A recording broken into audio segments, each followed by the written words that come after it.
കൈയടിക്ക് bro. Rahul Easwar പറയുന്ന ഓരോ കാര്യങ്ങളും സത്യമായി വരികയാണ്. ഇന്നത്തെ ഏറ്റവും പ്രധാന വാർത്ത, കുടുംബജീവിതം തകർത്തു. മിസ്റ്റർ ആൽബർട്ടോയിൽ നിന്നും നിങ്ങൾ പിടിച്ചെടുത്തെന്ന് പറയുന്ന ഒരു തരം പൊടി ഡ്രഗ്സ് എന്തായിരുന്നു അത്? ഹെറോയിൻ. Yes yes, heroin. എന്തൊരു കുറ്റകൃത്യമാണ് അദ്ദേഹം ചെയ്തത്?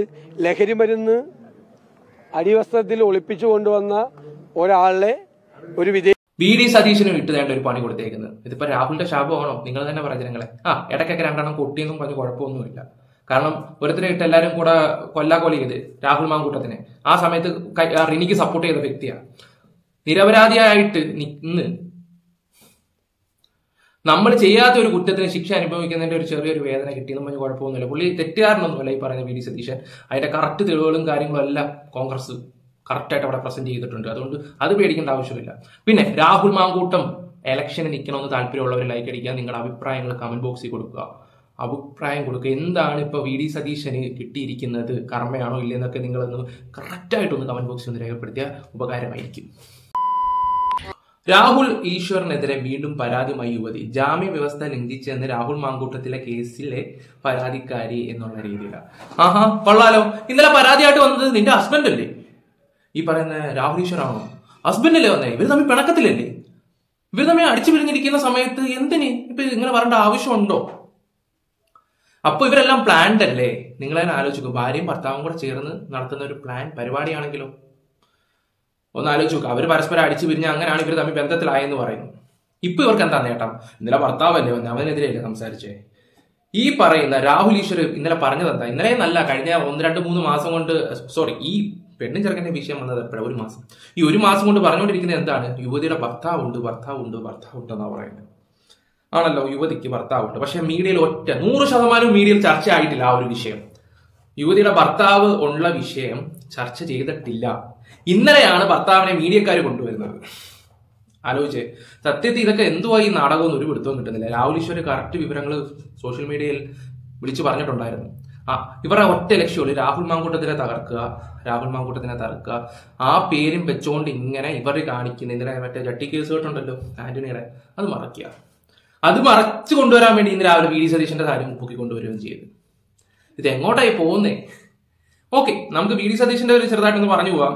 പിന്നെ അതുപോലെ തന്നെ രാഹുൽ ഈശ്വരന്റെ ഇന്നത്തെ വീഡിയോ ഒന്ന് നമുക്ക് കാണാം. കൈയടിക്ക് ബ്രോ. രാഹുൽ ഈശ്വർ പറയുന്ന ഓരോ കാര്യങ്ങളും സത്യമായി വരികയാണ്. ഇന്നത്തെ ഏറ്റവും പ്രധാന വാർത്ത, കുടുംബജീവിതം തകർത്തു. രാഹുലിനെതിരെ പരാതിക്കാരിയുടെ ഭർത്താവ്.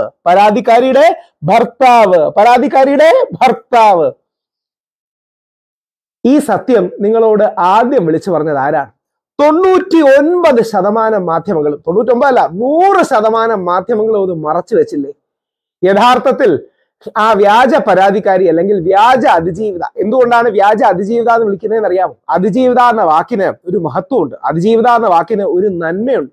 ആ അതിജീവിത എന്ന വാക്ക് ദുരുപയോഗം ചെയ്യരുത് എന്നുള്ളത് കൊണ്ടാണ് വ്യാജ അതിജീവിത എന്ന് വിളിക്കുന്നത്. ആ വ്യാജ പരാതിക്കാരി, വ്യാജ അതിജീവിതയ്ക്ക് ഭർത്താവുണ്ട്, കല്യാണം കഴിച്ചതാണ്, ഇപ്പോഴും ഭർത്താവാണ്, വിവാഹമോചനം നടന്നിട്ടില്ല. അതുകൊണ്ടാണല്ലോ ഭർത്താവ് പരാതി കൊടുക്കുന്നത്.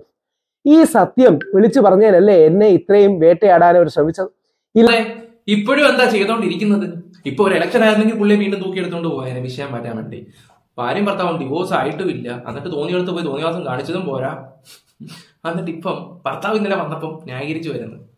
പറ, 10 പൈസ നോട്ടിന്റെ മുന്നില്ല, ഇത്രയേ ഉള്ളൂ. ഈ നാറികൾക്കൊക്കെ യാണും പെണ്ണിനൊക്കെ ഈ ഒരു നോട്ടിന്റെ മുന്നിൽ വീണ് പോകുന്ന ഞാൻ ആലോചിച്ച് നോക്കുന്നത്. എത്ര തന്ന്? സത്യത്തിൽ ഞാൻ ഇങ്ങനൊന്നും ചോദിക്കാത്തൊരു വ്യക്തി, ഇങ്ങനെ എത്ര തന്നെന്ന്. കാരണം എന്റെ കമന്റ് ബോക്സിൽ ഞാനൊരു വ്യക്തിയെ കുറിച്ച് പറയുമ്പോൾ, സത്യസന്ധമായിട്ടുള്ള കാര്യങ്ങൾ വിളിച്ച് പറയുമ്പോൾ എന്നോടും കമന്റ് ഇടുന്നത് എത്ര തന്ന് നിനക്ക്? ദിലീപിന്റെ കേസ് ആയിട്ട് ദിലീപ് എനിക്ക് എത്ര കമന്റ് വന്നു. ഞാൻ പറഞ്ഞ 2700 രൂപ എനിക്ക് തന്ന്, ഇനി 3400 രൂപ തരാനുണ്ട്. ഇങ്ങനെയൊക്കെ ഞാൻ കമന്റ് കൊടുക്കും, എന്നിട്ട് ചിരിക്കുന്ന ഒരു ഇത് കൊടുക്കും. പക്ഷെ സത്യം പറഞ്ഞ ഇവറ്റകൾ ചെയ്യുന്നതല്ലേ നാറി പരിപാടികൾ. ഇപ്പൊ ഇന്നും നാളെയും മറ്റന്നാളും ഒന്നും രാഹുൽ മാങ്കൂട്ടം ചർച്ചയെ ചെയ്യില്ല. കാരണം വി.ഡി. സതീശനിട്ടുള്ള ഡോസ് കൊടുത്തിട്ടുണ്ട്. അല്ല, ഇടയ്ക്കൊക്കെ ഒരു കള്ളപ്പരാതിയൊക്കെ പോകുന്നത് നല്ലതാണ്. അയാൾക്ക് 2 കൊട്ടിന്റെ ആവശ്യമുണ്ട്. അല്ലാത്ത കള്ളക്കേസ് ഉണ്ടാക്കി കൊടുക്കാൻ ശ്രമിച്ചത് 16 ദിവസം ഞാൻ ജയിലിൽ കിടന്ന് എന്തിനു വേണ്ടിയിട്ടാണ്?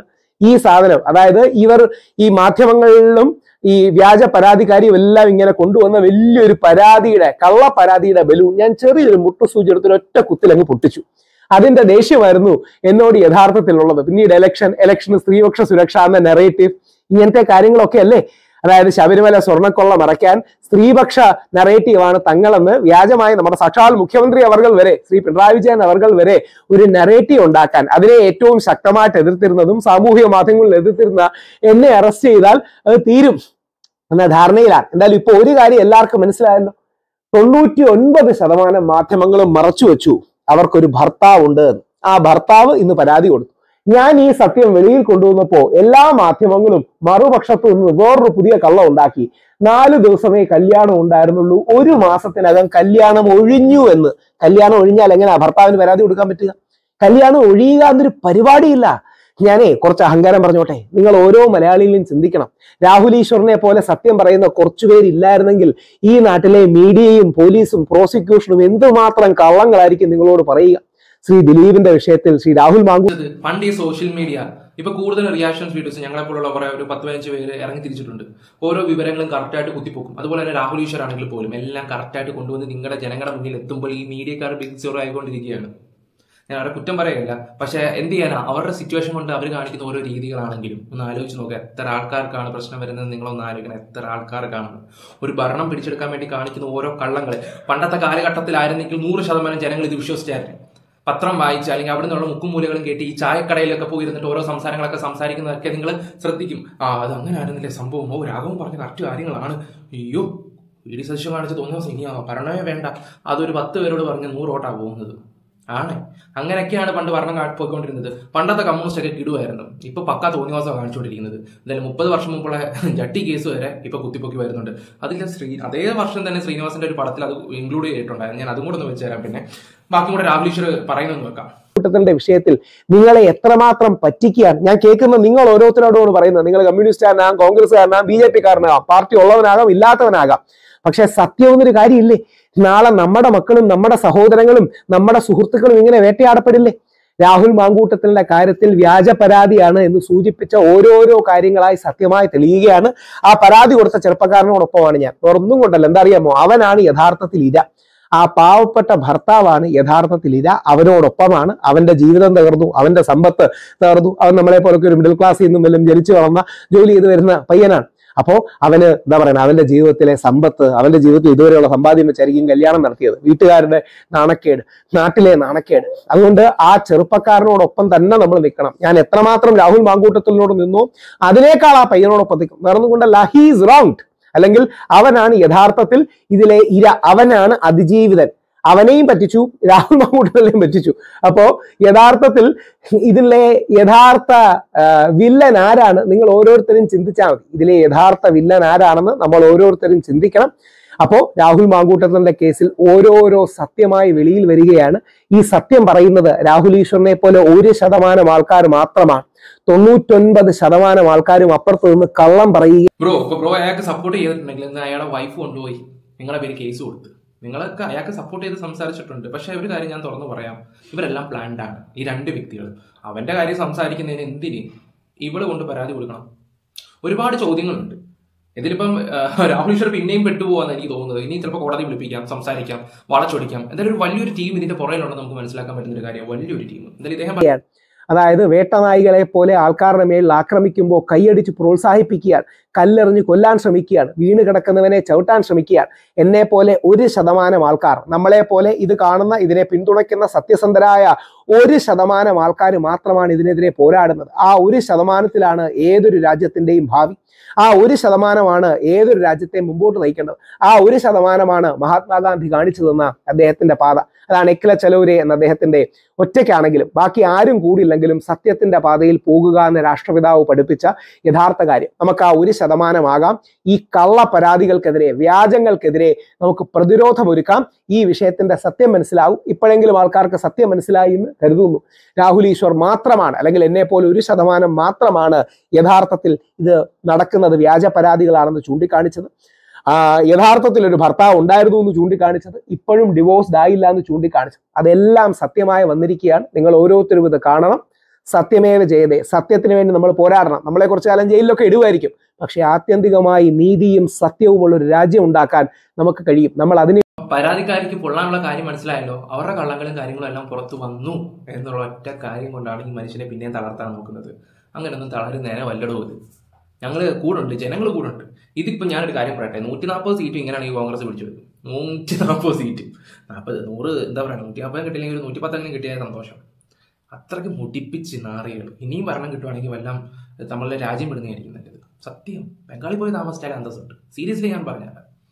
ഓക്കെ, അന്നത്തെ ശ്രീനിവാസിന്റെ മൂവിയുടെ സീൻ എന്ന് വെച്ചാൽ ഞാൻ ആന്റണി വിഷയത്തില്ല. എന്റെ പൊന്ന് ചട്ടിക്കളാ, എന്തൊക്കെ മനുഷ്യരാണ്. മിസ്റ്റർ ആൽബർട്ടോയിൽ നിന്നും നിങ്ങൾ പിടിച്ചെടുത്തെന്ന് പറയുന്ന ഒരു തരം പൊടി, ഡ്രഗ്സ്, എന്തായിരുന്നു അത്? ഹെറോയിൻ. Yes, heroin. എവിടെയായിരുന്നു അദ്ദേഹം ഒളിപ്പിച്ചു വെച്ചിരുന്നത്? അത് ഡ്രോയറിന്റെ ഈ എലാസ്റ്റിക് ബാൻഡ്. ഓഹോ, ഡ്രോയർ അദ്ദേഹം ഉടുത്തിരുന്നു അതോ വേറെ വല്ലയിടത്തും? ഉടുത്തിരുന്നു. യുവർ ഓണർ, ഉടുത്തിരുന്നു. Please note. അതേ വർഷം ഇറങ്ങിയ, ഇപ്പൊ 35 വർഷമായി, അതേ വർഷം ഇറങ്ങിയ പടമാണ്. അന്നത്തെയൊക്കെ ഡയറക്ടർമാരുടെയും ഈ കഥ എഴുത്തുകാരുടെയൊക്കെ കാര്യങ്ങളൊക്കെ ഒന്ന് സമ്മതിക്കാൻ കേട്ടോ. ശ്രീനിവാസനല്ല ഈ മൂവിയുടെ കഥ എഴുതിയത്, വേറെ ആരോ എഴുതിയതാണെന്ന് തോന്നുന്നു.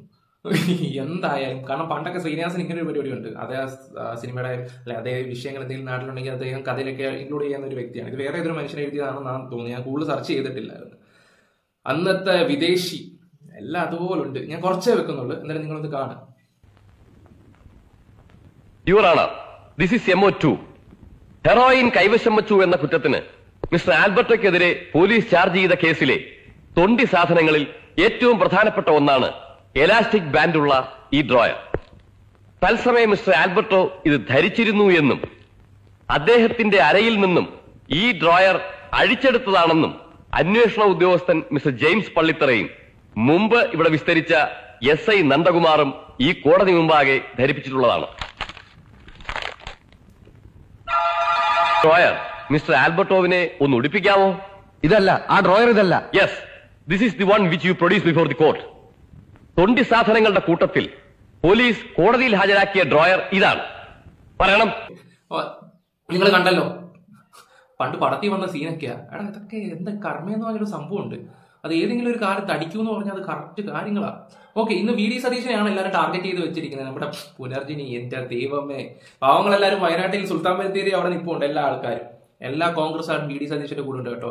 പിന്നെ രാഹുലിനെ ഇഷ്ടപ്പെടുന്ന കുറെ ആൾക്കാർ അവന് കർമ്മയാണ്, അത് തന്നെ വേണം എന്നുള്ള രീതിയിലാണ്. അത് ശരിയാ, കുറച്ചൊക്കെ കിട്ടേണ്ട നല്ലതാ. റിനിയെ പോലുള്ള ആളുമാർക്കൊക്കെ സപ്പോർട്ട് ചെയ്ത് നടക്കുമ്പോൾ ആലോചിക്കണമായിരുന്നു ചില കാര്യങ്ങളൊക്കെ.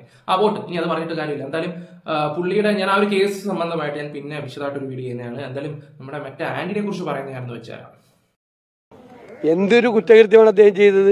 ലഹരി മരുന്ന് അടിവസ്ത്രത്തിൽ ഒളിപ്പിച്ചു കൊണ്ടുവന്ന ഒരാളെ, ഒരു വിദേശിയായിട്ടുള്ള ആളെ രക്ഷിക്കുന്നതിന് വേണ്ടി തൊണ്ടി മുതൽ അവിടെ നിന്ന് വാങ്ങിച്ചെടുത്ത് ആ അടിവസ്ത്രം വെട്ടിച്ചുരുക്കി അയാൾക്ക് പാകമല്ലാത്ത രീതിയിലാക്കി കളവ് കൃത്രിമം കാണിച്ച ഒരാൾ ആണ് അദ്ദേഹം. ലഹരി മരുന്ന് കൊണ്ടുവന്ന ഒരാളെ രക്ഷിക്കാൻ വേണ്ടിയിട്ട് ശ്രമം നടത്തിയ ഒരാളാണ്. എന്നിട്ടാണ് ആ ആളെ ഇത് അറിഞ്ഞുകൊണ്ട് പിണറായി വിജയൻ മന്ത്രിസഭയിലാക്കിയത്. ഗുരുതരമായ തെറ്റാണ് എന്ന് നിയമസഭയിൽ ഞാൻ പ്രതിപക്ഷ നേതാവ് എന്നുള്ള നിലയിൽ തന്നെ അതിശക്തമായി അതിനെതിരായി നിലപാടെടുത്തതാണ്.